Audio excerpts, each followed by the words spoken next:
Alarobia 13 septambra 2024 miarahaba kilasy toboko vavy tonga soa indray ary ato anatin'ny fampahalalam-baovao ny Real News ny Vaovao Marina ho amin'ity alina ity ary manasa antsika rehetra indray anaraka izany hatramin'ny farany mialoha ny idirantsika amin'ireo antsim-piam-baovao dia hoarantsika aloha ireo lohateny.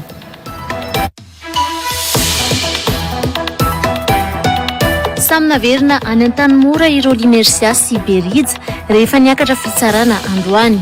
Naemitra amin'ny 14 oktobra ny fitsarana ny ministry ny serasera teo aloha ary Laurent Adjasson na ireo Limersia izay efa nitanana ponja nanomboka ny 19 Jolay. Amin'ny 30 septambra kosa no ivoaka ny didim-pitsarana mahakasika ny Berija Ravelmanantsoa izay notanana ponja nanomboka ny 9 Jona. Tokony mifantoka amin'ny famahana ny resaka karapanondro mitovy laharana na ny doublant amin'ny lisy fifidianana aloha ny CHAINE izay vao miroso amin'ny fifidianana olona ho nivondron'ireo mpanao politika nivory teny amin'ny panorama ny alakamisy 17 septambra teo. Naneho ny tsy fankasitrahana izy ireo ny CHAINE tamin'ny fidirana tampoka tao amin'ny efitran'ny Ivry vao miara-pifidianana sy ny mpiara-mionantoka vahiny teny amin'ny foben'ny CHAINE alarobia androany ireto vondry ny mpanao politika ireto. Tranobe iray no may teo Ampefiloha tolakandro teo avy amin'ny fanamboarana natao no ny andohan'ny afo raha ny vaovao azo avy eny an-toerana.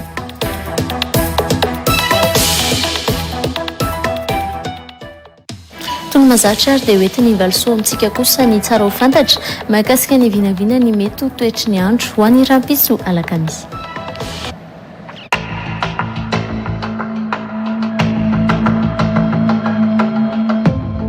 Tabatsika rehetra indray ary amin'ity alarobia alina ity andao fantaritsika indray ny vinavina ny mety toetry ny andro raha ho amin'ny tontolo andro ny rampitso.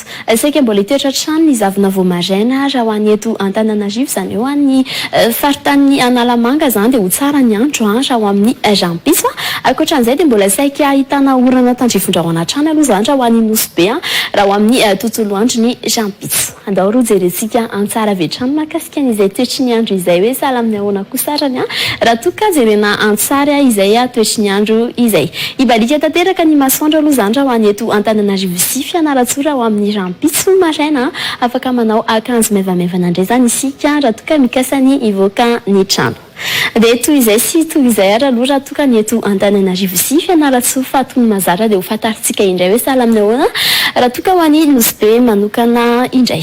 Arak'ilay nambarako teo dia saika mbola ahitana n'izay orana tandrifondrahona izay hatrany aloha izany raha ho an'ny nosy be nandritran'izay 3 andro izay manodidina ny 12 hatramin'ny 19 degré kosa nefa ny marsipana vao vinavina. Dia toy izay ary aloha fa raha toka jerentsika indray ny saritany Madagasikara dia ho an'ny ilana sy tanàna nosy any no mety ahitana n'izay eritrerika izay izany hoe ho an'ny Sainte Marie indray raha ho amin'ny rampitso maraina. Ho an'ny Toamasina kosa nefa dia saika andrahoana indray ny andro ny tapany maraina. Dia izay ary aloha ny maraina fa andao fantaritsika kosa ny tapany hariva satria dia mila fantarina foana izay toetry ny andro izay raha toa ianao ka mikasa ny ivoaka ny trano. Dia tsisy atahorana mihitsy izany no mandritry ny tontolo andro raha ho an'ny eto Antananarivo sy Fianarantsoa sahala amin'izay ihany koa ny Mahajanga sy Toliara raha ho amin'ny rampitso hariva. Tsy dia ahitana fivana firy izany mahakasika an'izay toetry ny andro izay fa ho an'ny Sainte Marie ihany no ny savakely iray eritrerika dia nivadika an'izay fifandimbiasa ny rahona sy ny masoandro izay. Dia toy izay ary aloha ny vinavina fa raha ny maripana kosa dia manodidina ny folatra amin'ny 15 degré raha ho an'ny Fianarantsoa izay manana maripana ambany indrindra. Tsy dia fanalavitra firy an'izay kosa raha ho an'ny eto Antananarivo satria dia manodidina ny 10 hatramin'ny 17 degré Celsius. Dia toy izay sy toy izay ary aloha no azona tolotra indray tamin'ity alina ity isaoranay hatrany ianao tsy misaraka aminay ary mbola sainay ianao anaraka ireo antsim-piam-baovao. Veloma tompoko.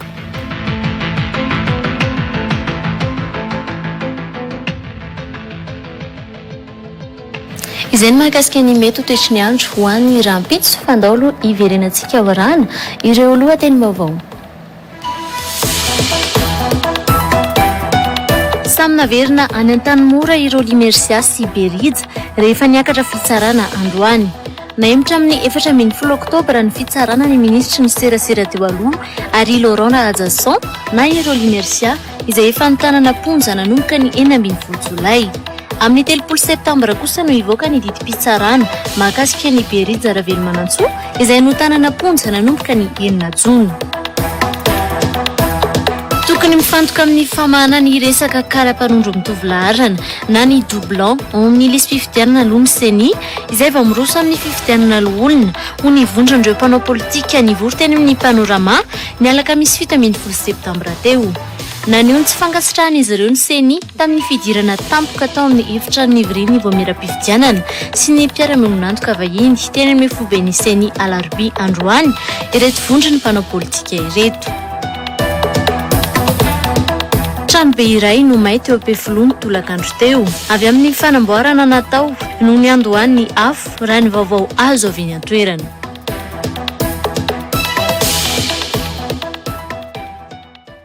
Ny vaovao politika avy hatrany no entintsika nokafana ny fampahalalam-baovao. Naemtry ny fitsarana amin'ny 14 ny volana oktobra izao indray ny fitoam-pitsarana ny Roly Mercia nay Ary Laurent Rahajason ministra ny serasera teo aloha. No ny tsy fampin'ny porofo izay tsy tonga teo ampelatana ny mpitsara no anton'izao fanemorana ny fitsarana izao raha ny nambara ny mpisolo vava azy. Manao ny antso amin'ny fitsarana mba amoaka ponjam-vonjomaika ny Roly Mercia no ny toe-pahasalamany ny fianakaviany androany. Todorabe fatra sy Lantra Samuelson ary tokony ana Randrianjatovo.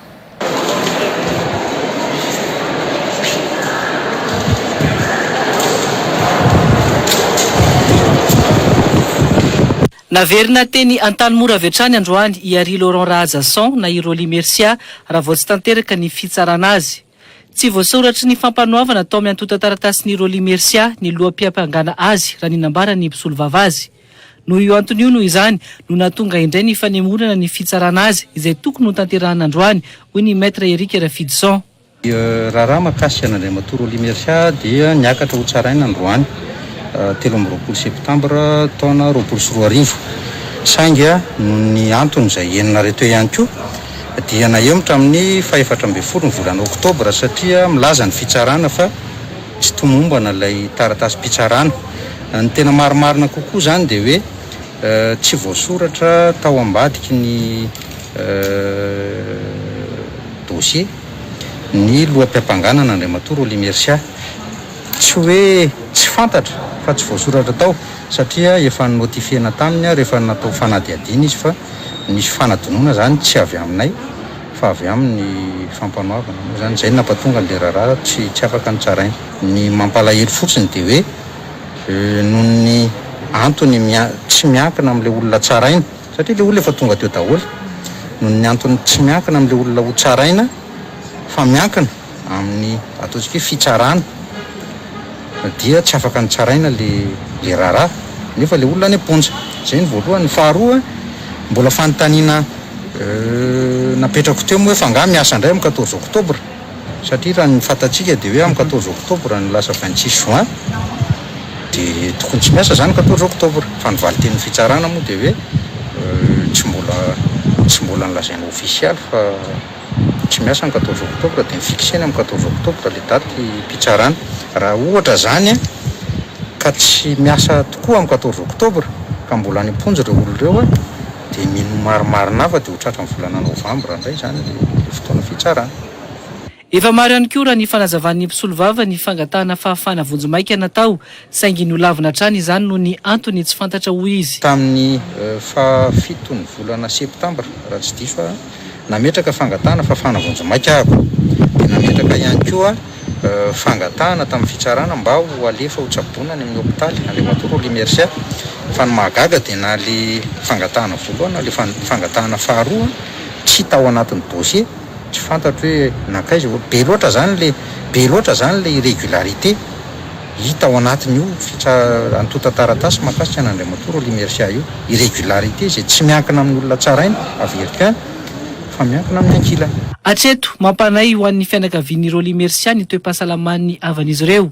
Miantso ny fahatongavan-tsain'ny fitsarana noho izany ny zanany vavy manoloana izao fanemorana ny fitsarana azy izao indray. Isan'andro aloha efa tena manay foana sanatria hisy teny hoe hisy teny vaovao ratsy anay hoe zao ny mahazo anazy aty na hoe alaivo aty sy fa sanatrian'izany. Dia raha hoe 14 zany ho an'olona tsotra hoe amin'ny 14 zany mety hoe vetivety fa ho anay ho anazy amin'ny fahasalamany amin'izao tena mbola ela zay satria tena roa herinandro mahery kely eo zany zany a tsy afahany manaraka traitement médical adéquat amin'ny tany fa zay zany manantena fa endren'le justice eto Madagasikara hoe anaty anara-pahasalamana antsika le olona enjehana marary anatin'le profil an'le hoe olona vulnérable dia mba mangataka zany zay hoe rehefa mandra-pahatonga an'le tena procès mba meo alalana re zay tompoky hitsabo an'le rainay. Tsy ivona fa ny 20 Jolay no nampidirina ponja vonjomaika teny Antanimora ireo Limersia. Voalaza fa tao ambadiky ny etsika fitakina ny famoahana ny Berija teny Ambohipo ny 20 Jolay ity ministra ny serasera teo aloha ity. Amin'ny 30 Septambra izao kosa no ivoaka ny didim-pitsarana ny Berija Ravelmanantsoa sy ireo voalaza fa piraitsy kombakomba taminy rehefa niakatra fitsarana androany ny raharaha mahakasika azy ireo. Naveny avy hatrany tany Antanimora ihany koa i Berija Ravelmanantsoa rehefa nitanana ponja efa 3 volana mahery.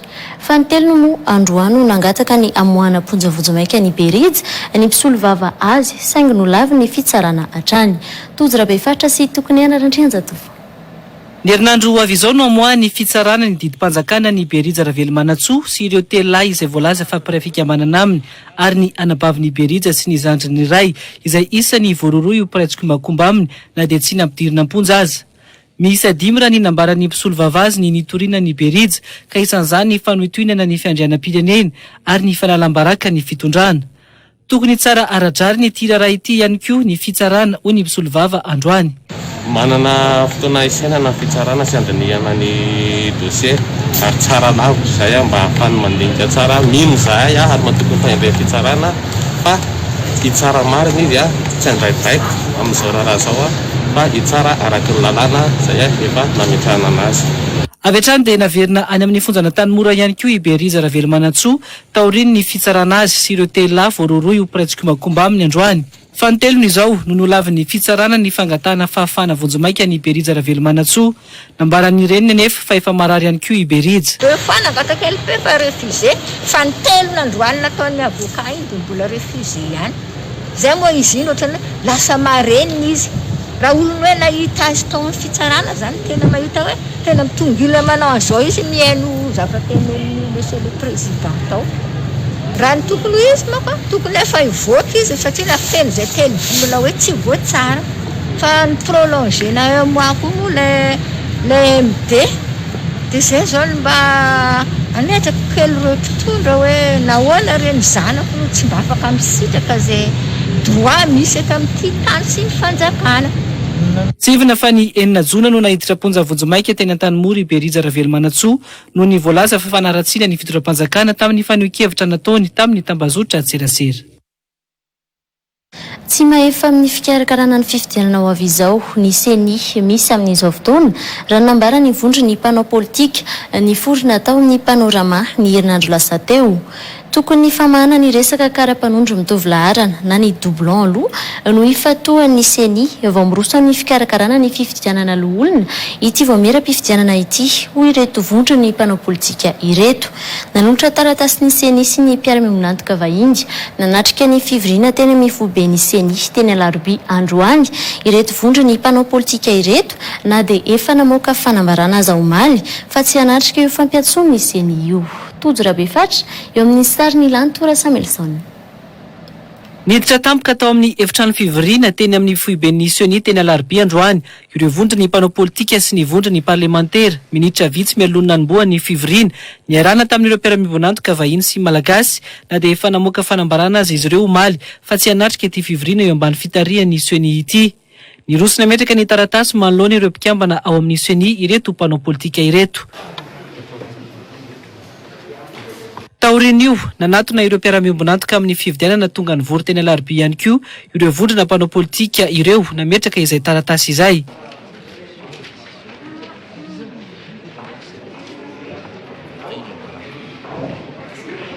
Nambarany olona Oliviera Kotovaza fa ny tsy fankasitrahan'izy ireo ny Sioni no antony tsy nanatrehan'izy ireo ny fivoriana fampiatsona mpanao politika nataony ity vao miera-pifidianana ity androany. Tsy anatrika izay fivoriana taony zany izahay androany fa nametraka taratasy fotsiny ilazana izay hevitra izay i tediavinay a dia ny fahamarinana sy ny fahadiovan'ny fifidianana eto amin'ny firenena. Namafisy ny sekretera jeneraly ny antoko tima ihany koa fa tsy handray anjara amin'ny fividianana olona io ny olom-boafidy tima noho izay tsy fahatomombanana izay. Be dia be reny resaka doublon reny aiza daholo ny fanadihadiana makasika an'ireny ary zay no mahatonga any amin'ny teny hoe zay tsy handray anjara tsony ary tsy hijanona tsony zahay raha tsy hitanay ny fahamarinana makasika an'ireny doublon rehetrarehetra reny. Maninona le izy no atao varomangatsika fotsiny fa hoe azo hidirana ny fifidianana loolona. Zany dia tena mba saratra mahagaga mihitsy atao amin'ny firenena satria grands électeurs no atsona anao ny fifidianana loolona. Nefa reo grands électeurs reo mbola misy litige be dia be ary raha tsy teny fotsiny amin'ny commune Bainantananarivo renivohitra mbola misy fitoriana aiza daholo ny valiny fitoriana ireny ka moramanga be dia be zany raha zay antoko tima ny victime ny ao anatiny reny fifidianana teo aloha na ny grands électeurs reny ka zay tsy anaiky an'izay tsony ary zay no mahatonga anay manohatra n'izay fifidianana mety ho atao amin'ny 11 décembre zay ary manohatra tanteraka mihitsy ny fisian'ny CHAINE amin'izao endriny izao. Tsy hemitra amin'ny famerenana ny ara-dalàna io ny vondry ny mpanao politika nivory teny amin'ny panorama raha ny nambaran'izy ireo. Tokony hosikafana mandavataona ny fanoratana ny mpifidy ao anatin'ny lisam-pifidianana fa tsy ferana manomboka ny voalohan'ny volana Desambra hatramin'ny 1 ny volana May ho ny CHAINE tao anatin'ny tolo-kevitra narosony tamin'ny mpiara-miombonantoka vahiny sy malagasy izay tonga ny vory teny amin'ny foibeny teny alarobia androany. Nanolo-kevitra ny amin'ny ampidinana ny tany isam-bato azo ny kandida ahafahana mamerina ny antoka analuany koa ny CHAINE tao anatin'izao fikasana anatsara ny zotra-pifidianana izao.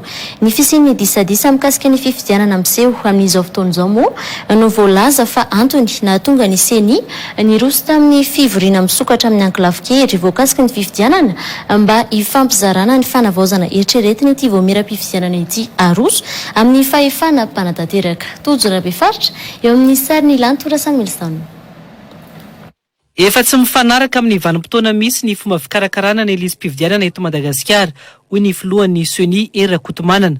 Na izany aza misy ny ezaka nataon'ny voamera-pifidianana ka tsy nampisy korotana taorian'ny fifidianana rehetra teto Madagasikara hoy ny filohan'ny CHAINE. Tekenay ny fampidirana anay ao anatina kadikady sy adihevitra politika. Ny asa kitsipoa ho an'ny fireneny zahay. Nampandroso be tabe ny raha-pifidianana zahay. Ary mitady araky ny herinay manokana sy ny miara-miasa rehetra ho fanatsarana ny lisam-pifidianana. Fa ny fanakianana ny lisam-pifidianana dia moramora fa ny fanatotosana ny asa ao anatin'io dia tsy moramora velively. Tsy nitsahatra zay nandritra ny fotoana maharitra ny nilaza fa efa lany andro ny fomba fikarakarana sy fikirakirana ny lisam-pifidianana eto Madagasikara ka tokony androsoa amin'ny fomba mahomby kokoa isika. Tolo-kevitra naroson'ny CHAINE noho izany ny anokafana lisam-pifidianana mandavataona fa tsy ferana amin'ny enim-bolana toy ny amin'izao. Tokony hosokafana maharitra zany na ho atao ny ouverture permanente momba ny lisitry ny mpifidy zany dia na amin'ny fotoana inona na amin'ny fotoana inona afaka makany amin'ny biraon'ny fokotany ny olona zay mahafeno fepetra misoratra ao anatiny io le lisam-pifidianana io fa tsy oferana zany amin'le hoe voalohan'ny volana Desambra hatramin'ny 15 ny volana Mai dia misy le gel de la liste électorale misy ny olona mahafeno fepetra ivelan'ireo nefa tsy tafiditra ao anatin'ny lisitra. Isan'ireo teboka entina manatsara ny zotra-pifidianana naroson'ny CHAINE tamin'ny mpamazy vola sy ny firaisamonim-pirenena ary ny antoko politika nivory teny alarobia androany ny famerenana ny antoka na ny caution amin'ny kandida izay nahazo 500 ny vato amin'ny fifidianana. Rehefa nijery ny CHAINE manao ny fampitahana eo amin'ny sehatra iraisam-pirenena dia mahita hoe midangana loatra be loatra zany le hoe mahazo 100 ny vato manakery ny kandida zay vao averina lay caution zay nalohany dia manosokevitra zany ny CHAINE hoe mba 500 rehefa mahazo 500 ny vato manakery ny kandida dia azo ataony mamerina aminy ilay caution zany ary amoraina ny fomba amerenana reny le caution reny. Misa sivy moa ireo tolo-kevitra narosony senia ny ireo mpiara-miombonantoka vahiny sy malagasy fa tokony asiana fanavaozana eo amin'ny fikirakirana ny fividianana mba tsy hiteraka korotana eto amin'ny firenena. Isan'izany mikasika ny tetiandrom-pividianana izay tokony ajaina ny voalazan'ny lalàna. Ny fanotarana ny fanaovana fampelezan-kevitra mialohan'ny fotoana na ny pré-campagne ary ny mikasika ny birao fandatsaham-bato izay tokony tsy asiana fiovana isaky ny fividianana oniseny. Miainga amin'ny didy navoaka ny fitsarana miady amin'ny fanjakana izay namoaka ny anarany olombofidy eny anivon'ny komina tamin'ny fifidianana ben'ny tanàna sy ny mpanolotsaina ny nisitra vonjomaika n'ireo mpidy vaventy kirakirainy seny amin'izao hoy ny mpapakateny Fanora Kotondrazaka. Ny didy avoaka ny filan-kevim-panjakana kosa no amaritana farany ny lisy-pifidianana hoy seny. Tsara ho fantatra fa mitentina 4,700 tapitrisa sy 1 miliara ariary ny teti-bola ampiasain'ny seny hiatrehana ny fifidianana loholona. Tojorabefaritra hatrany eo amin'ny sariny Ilany Tora Samuelson. Ny 20 Novambra izao no hikatona tanteraka ny lisy-pividianana ho an'ireo mpifidy vavety. Hiatrika ny fividianana loholona ny 20 Desambra ho avy izao raha ny nambara ny Fanora Kotondrazaka mpapakateny ny seny. Manana izay eo ampelantanana ny atao hoe liste provisoire des grands électeurs. Ny nandrafetanay an'io zany dia miainga amin'ny didy zay navoaka ny fitsarana misana ny ady amin'ny fanjakana raha namoaka ren'le voka-pifidianana teny anivon'ny commune teny reny izy. Dia miainga avy amin'ireny zany nahafantarana izavy ireo le olombofidy any amin'ny commune andrafitra ny grands électeurs zay. Dia nisy ihany koa amin'izao fotoana izao ny antota-taratasy nady izay kirakirainy eny amin'ny filan-kevim-panjakana na ny conseil d'état dia andrasan'ny seny zany ny didy zay avoaka ny conseil d'état dia raisinay entinay anitsina n'ilay lisitra eo ampelantanana mandra-pahatonga ny feptaona tsy maintsy amaranana tanteraka lay lisy-pifidianana zany. Lisitra no hofidiana ao anatin'ity fividianana olona ity raha ny nambaran'ny seny ary satria roa isaky ny faritany no hofidiana olona dia candidat roa izany no mpitarika lisitra, roa no mpisolo toerana na suppléant. Ny 12 Septambra izao no isokatra ny fametrahana ny antota-taratasy firotsahako hofidiana olona eny amin'ny OVEC izay apetraka anivon'ny faritany.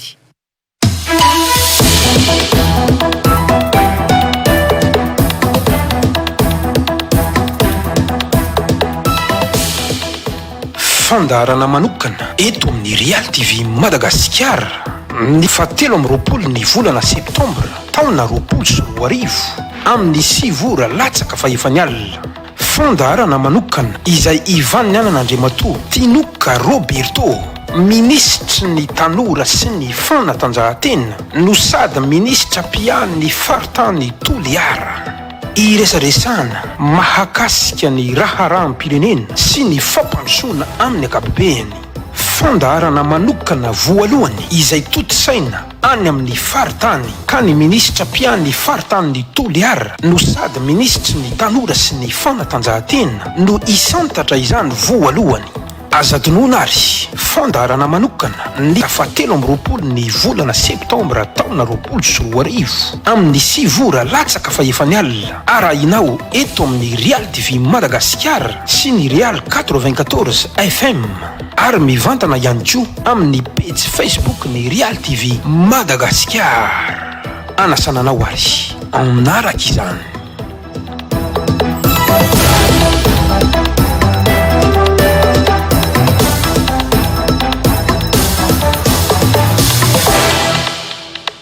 Andriamatoa Tinoka Roberto indray araka izany no vahiny Gasikara Fenso ao anatin'ny fandarana manokana ao arahantsika ao aoriana izao fampahalalam-baovao izao. Fa ho toizantsika kosa aloha ny fampahalalam-baovao. Tonga nanatitra ny taratasy fanendrena azy hiasa sy onona eto Madagasikara tamin'ny filoham-pirenena teny amin'ny lapam-panjakana Iavoloha Androany ny maso vaovao Egyptianina. Ny fananganana foto-drafitratra sy ny angovo azo avy amin'ny masoandro no nodiniana tamin'izany ary teo ihany koa ireo endrika fiaraha-miasa azo tanterahana eo amin'ny firenena malagasy sy ny Egyptianina raha ny fanazavany ity maso ivony Egypta ity. Ny aona manokana tamin'ny filoha ihany koa io marain'io ny maso ivony Korea Atsimo. Nambara ny fananampy any Madagasikara tamin'ny ady amin'ny Covid-19 i Korea Atsimo tamin'ny alalan'ny LA2M. Mbola ilaina ihany koa hoy ity maso ivo nanapitra ny fiatom-piasana ity ny fanafoanana ny tsy fanjarian-tsakafo eto Madagasikara.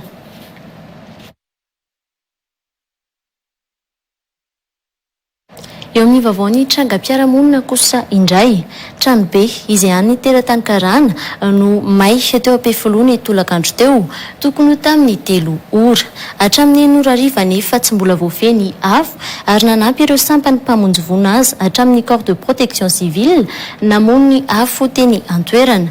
Tao anatin'io trano may ihany koa aza ny fisian'ireo mpanendaka izay nanararoatra nanao ny asa ratsiny saingy tratran'ireo olona teny antoerana. Nanatrika izany itokony ana Randrianjatofo sy Daniel Efa. Sary tamin'ny 9 ora ity hitantsika ity saingy tsy mbola voafeny ny mpamonjy vonina ny afo teny amin'ny trano may teny am-pefoloha io. Lazay ny mpiambina teny antoerana nefa fa efa nitolakandro no nanomboka izay firehetana izay.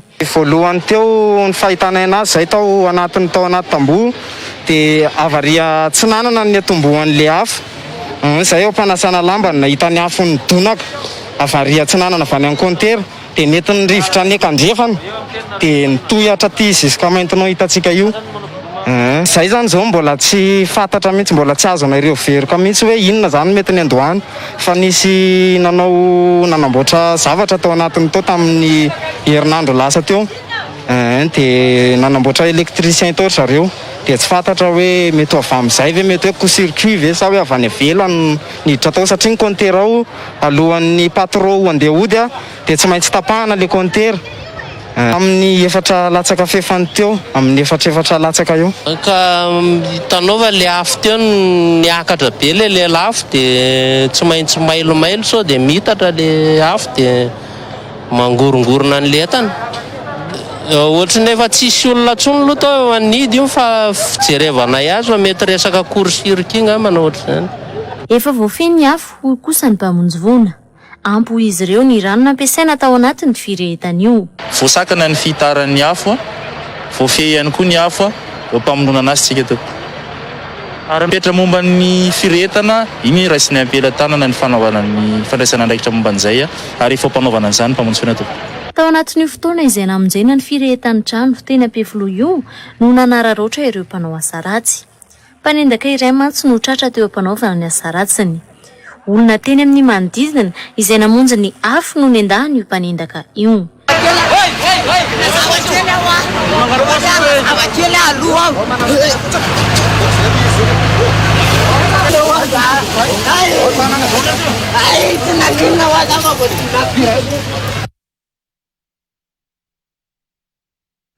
Mitaky ny andoavana ny karamany izay tsy voaloana andritra ny 9 volana ireo mpiasa ao amin'ny komina Andrenivohitra Toamasina androany. Efa tafiakatra hatrany amin'ny 2 hetsy sy 2 tapitrisa ariary isan'olona any io karama izay tsy voaloa io. Tsy miankina amin'ny komina irery nefa ny fandoavana karama ho ny ben'ny tanàna. Efa nisy ihany koa ny karaman'ireo mpiasa izay tsy voaloa ny ben'ny tanàna teo aloha naharitra 7 volana naloha ny ben'ny tanàna amin'izao raha ny nambarany. Nanantanteraka fitokonana teo alohan'ny braony kominy Toamasina ireo mpiasa izay tsy mbola nandray karama ireo androany. Lazany tsy apiato ny fitokonana moa izy ireo raha tsy mivoaka izay karama izay. Elideros, Real TV Toamasina. Ireo mpiasa mandray karama isan'andro izay miisa 3 amin'ny fidipolo sy 300 no voakasika io raharaha tsy fandraisana karama nandritra ny 9 volana io raha ny fitarainana nataon'izy ireo androany. Saika mamelona fianakaviana avokoa nefa andrehetra raha ny fitarainan'ny mpiasa. Volana zany nampanantenana io karama mois de janvier io. Rehefa tamin'ny mois d'août efa ho tapitra koa ty septambra. Tsy mivoaka karama io. Tsy voatorana eo fantrano anareo. Tonga mitoron-darela zareo tompo mpitondrana amizao tsy mivoaka nera. Tsy misy intsony ny azo tokona ao an-trano vokatry ny fahataran'ny karama sy ny tampi-karama hoy ireo mpiasa ao amin'ny komuna. Izy ireo izay nanao fitokonana teo anolohan'ny braony komuna androany maraina. Mangataka zay monsieur le président, c'était non monsieur le président teny taminay hoe ho payenao le vola 2017. Mangataka zay reto mba mevanay zany zay vola zay raha direct aminay mpiasa raha ohatra ka ho payena ihany le vola. Efa nisy ny ampahan'ny karama nandritra ny 7 volana tsy voalohan'ny ben'ny tanàna teo aloha nalohan'ny ben'ny tanàna amin'izao ny 19 janoary fotoana nandraisan'ny fitantanan'ny commune raha ny vaovao azo. Tsy miankina amin'ny commune irery nefa ny matara ny fandoavana ny karaman'ny mpiasa hoy ny ben'ny tanàna. Mazava ho azy zany fa tsy maintsy misy fiantraikany amin'ny fandaminana fanatsarana sy fampandrosoana ny tanàn'ny Tomasina izay amaroan'ny mpiasa zay satria maninona moa ny lany tanteraka ao anatina fonctionnement fampidonana an'le raha zany volana tsisy intsony ahafahana manao investissement ny vola rehetra zay azo dia lasa anatin'ny karama. Tsy afaka mihitsy zany ianao mba mitady ambom-bava ahafahana manao investissement. Niisa 4,740 ireo mpiasa ao amin'ny commune Tomasina voalohany io, ka ny 7,700 amin'ireo no mpiasa raikitra ary ny 7,730 kosa ireo mpiasa mandray karama isan'andro. Manodidina ny 4,4 sy 1 ariary eo ny karama raisin'izy ireo amin'izany isam-bolana. Tafiakatra hatrany amin'ny 500 tapitrisa ariary isam-bolana ny karaman'ireo mpiasa rehetra ao amin'ny commune Tomasina io. Raha ny vaovao azo hatrany anefa, maro amin'ireo mpiasa ny tsy miasa nefa mandray karama. Ireo mpiasa tsy mbola nandray karama izay nilazany tsy ampiato ny fitokonana raha tsy mivaly ny fangatahan'izy ireo. Misy loko filohan'ny coopérative amin'ny alalan'ny fampiasana taratasy oska avy amin'ny commune Antananarivo amin'izao anatin'ny zotra 730 miaingana nospatrana raha nambarany filohan'ny coopérative androany. Manakorotana ireo lamina sy mampirisika ny tsy fanarahan-dalàna ataon'ireo mpamily nefa io trano io ho ny filohan'ny coopérative. Efa misy aza ireo fiara-pitatitra tsy mamindraka fanafody intsony ho ity filohan'ny coopérative ity. Miantso ny tompona ndraikitra idina ifotony hijeriny zava-misy eny an-toerana moa ireto mpisehatra amin'ny coopérative ny 730 ireto. Malala rakotiny rendy eo amin'ny sariny Daniel Efa. Mety afaratra amin'ny fizaran'ny coopérative 138 oro ny fisian'ireo olona hafa milaza ho filohan'ny coopérative eny amin'ny zotra 138 io amin'izao ho ny mpitantana ny coopérative. Fiara 5 amin'ny 540 matsy amin'izao no efa manaraka baiko avy amin'ny ambaran'izy ireo ho filohan'ny coopérative io. Maro amin'ireo fiara fitateram-bahoaka 138 ihany koa aza no tsy mametraka fanafody eny amin'ny toerana voatokana intsony fa efa misy ny fivarotana ny tapakila apetraka amin'ny fiara raha ny fanazavan'ny filohan'ny coopérative. Herinandro tao aorian'ny fiverenan'ny fiara fitateram-bahoaka ny asa no nolazain'ireo tompona ndraikitra ireto fa ny antombohana izany. Azo midina andalana izahay dia ny zavatra ataon'ireo olona ireo dia miodina eny amin'izay tiany hodinina satria izay zany no mibaiko omen'ilay ilay milaza ho tompona fiara sy mbola tompona ndraikitra sy ny coopérative izay mibaiko omeny na dia efa tsy tokony hiaso intsony ara ireo zotran'ireo. Ny faharoa iranareo mahita hoe teo zany mbola confinement total tsika teo dia efa zao tsika efa déconfiné dia namerina zay zany laminasa iranareo malala makany amin'ny fahasankarana zahay. Rehefa naverina laminasa makany amin'ny fahasankarana dia ireo olona ireo no mitsipaka nefa mazava tsara ny voalazan cahier de charge tanterahana ny lalanjotra zay tokony nekena teo amin'ny nangatahana teo anivon'ny commune zany. Dia miodina andalana zareo tsy mety makany amin'ny fahasankarana izy miodina eo amin'ny tena diky izy miodina eny am-pefilo izy tena ataony daholo zany zay tena korotana rehetrarehetra hoe tena anakorotana ilay laminasa tsy ahafahana mizotra amin'ilay izy. Indrindra ny tena zavatra tena hoe ao anatin'izao amin'ny anara-pahasalamana izao dia misy ny fepetra hoe tsy maintsy mampiasa gel, tsy maintsy manao désinfectant.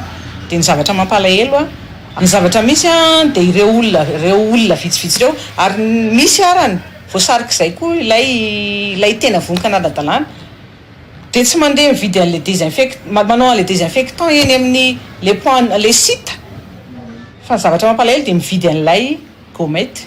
Tsy mizotra 138 ihany moa no nampitaraina ireo mpandeha fiara fitateram-bahoaka ny amin'ny tsy fanajana ny lalàn'ny fifamoivoizana sy ny tsy fanajana ny ameana fa efa manomboka miverina tsy manara-dalàna ihany koa ny ankamaroan'ireo fiara fitateram-bahoaka indrindra amin'ny andro alina. Niompana tamin'ny fomba fifidianana eto Madagasikara nilaza adina fanabeazana olom-pirenena tamin'ny BEPC androany maraina sy tany amin'ny nanapoizana azy ho ny mpiadina sasany nilaza adina nivoaka raha toa kosa nambaran'ireo mpiadina hafa fa tao anatin'ireo karazana laza adina efa nanaovan'izy ireo andrana tamin'ny famerenana izay nipoitra izay ny farana androany ny fanadina mpanjakana BEPC ho an'ny sokajy B raha toa ka mbola hiatrika ny taranja anglisy ireo na sokajy A ho an'ny rampitso. Malala rakotiny rendy eo amin'ny stariny Daniel Efa. Ankoatra ireo taranja sientifika telo toy ny siansa, ny fizika ary ny matematika izay isan'ny mampiaiky ny mpanala fanadinana hafa sarotra ny ilaza adina, nambaran'izy ireo ihany koa androany fa sarotra ny niatrehana ny taranja tantara sy jeografia ny maraina teo. Nilaza mantsy ireo mpiadina fa tsy tany amin'ny lesona naverina sy ny anarana no nivoaka. Tafiditra tsara tao anatin'ireo lazaadina efa naverimberina ary tao anatin'ireo efa karazana sujet type tamin'ny taona 2012 aza, ny lazaadina sasany tao anatin'ny BEPC ho iatrany ireto mpiadina ireto. Mba ihany daholo aloha fa le histose onona enay no sarotra. Sapitra maromaro ihany leo amin'ny lesona fa nenay fa sisy man ny anaranay dia crise. Fa sisy masy crise ny anaranay satria neritreritra be zany izay le tamin'ilay confinement crise mivoaka any. Ake tsy crise fa ina moa révolution russe. Nitomany fa satria tsy neritreretiko mihitsy le izy. Sa mieritreritry azo moyenne be izy tao ôko. Sady mianatra lesona be fa mieritreritry hoe mahazo moyenne be amin'izy tao ôko tsy. An'izy tao eo moa le studio tsy nefa fatapatatra dia efa nitevitena le sujet dia tsy dia sarotra. Misy 703 alina moa ireo mpiadina BEPC sokajy be namarana ny BEPC androany. Nasarotra aza ny fiatrehana ny fanadinana, manana fanantenana ireto mpiadina. Ny matematika zao neny le sara ohatrany CHAINE mihitsy le mampiteny sary le géométrie. Na examen moa dia tsy maintsy afaka nieritreretana fa tsy manao négatif zany fa tsy maintsy mieritreritra positif ihany. Somary ohatrany natahotra ihany nefa tsy naninona fa tsy ny anarana daholo mantsy ny anarana dia misy tadi dia nisy naverana matematika no somary sarotra.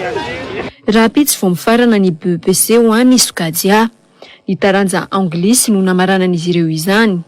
Misy 723 alina ireo sokajy A ho an'ny Antananarivo renivohitra. Eo amin'ny vaovaon'ny fahasalamana kosa indray, raika amin'ny 30 eo marary ny coronavirus vaovao teto Madagasikara tato anatin'ny 420 ora farany raha nitatitry ny profesora Vololtina Anta Marie Daniel. Fitiliana isa 720 no vita ka nahazoana ireo isan'ny marary ireo. 720 tamin'ireo PCR ary 20 gène expert. Mbola misy olona raika amin'ny 50 marary ny COVID-19 amin'izao fotoana izao. Nisy ihany koa moa ireo 10 sitrana ho an'ity androany ity. Ny Antsipriany Tatrary. Raika amin'ny 30 no isan'ny tranga vaovao indray zany ho zaraina amintsika amin'ity androandroany ity. Nisan'ireo sitrana somatsara kosa dia nisy 10 tsy nisy ny ainana foto anatin'izay 420 ora farany izay teto Madagasikara. Dia raha izay zany no ataontsika ny kajy dia miaina 410 indray nisan'ireo olona izay mbola mitondra ny tsimokaretina zany izay mbola ao anatin'ny aretina ankehitriny mbola mitondra ny tsimokaretina coronavirus any amin'ireo voatily rehetra. Fita amin'ny 10 nisan'ny fitiliana vita 720 amin'ireo dia fitiliana PCR ary 20 dia fitiliana gène expert izay no nafana mitila reto tranga vaovao misy raika amin'ny 30 tamin'ity androany ity. Eo amin'ny zanam-pandarana fake news Zero News kosa indray, lehilahy vahiny mpiralahy ary miraikitra ny tanany na ireny frère siamoa ireny no voalaza fa nivady tamin'ny vehivavy izay mpirahavavy ihany raha ny miparitaka tao anatiny tamajoritra Facebook tao. Tsy dia fahita firy ity zavaniseho ity ka dia niteraka resabe indray ho an'ny omaly sy ho an'ny androany. Inona ary ny tena marina anjawarantsika.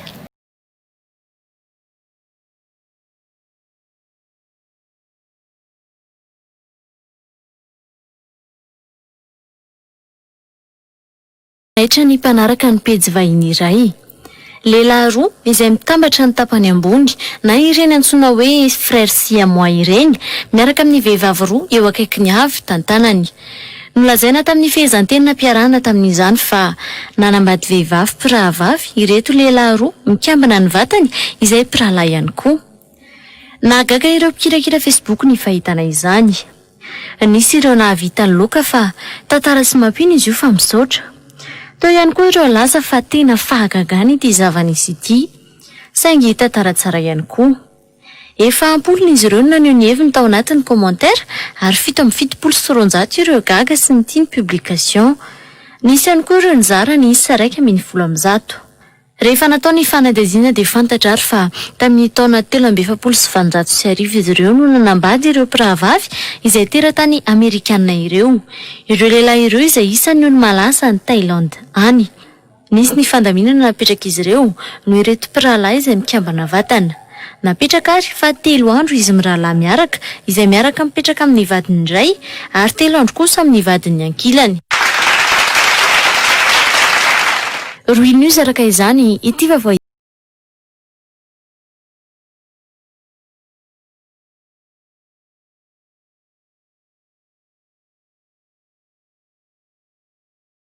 Tor ny tapany voalohany amin'ny fampahalalam-baovao ny Real News ny Vaovao Marina tamin'ity alina ity ankasitrahany isika rehetra nanaraka izany hatramin'ny farany. Isaorana ihany koa ny FNFSN ny lafy na mpiakanjon'ny tenako tao anatin'izao fampahalalam-baovao izao. Ajanonona mbola naraka ny fandaharana manokana ivahinana n'Andriamatoa Tinoka Roberto isika ary arahana ihany koa amin'ny gasikara fensoa ao aorian'izao fampahalalam-baovao izao.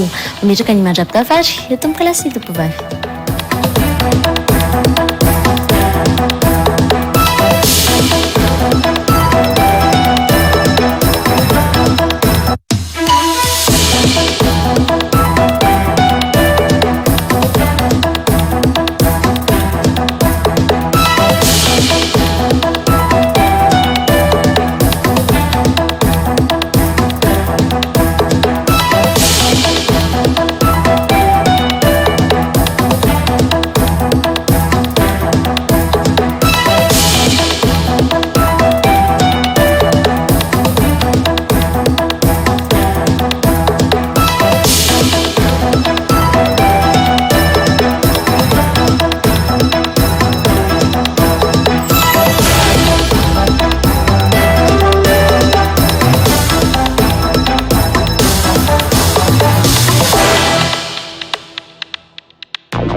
Real News natolotry FTC Aluminium.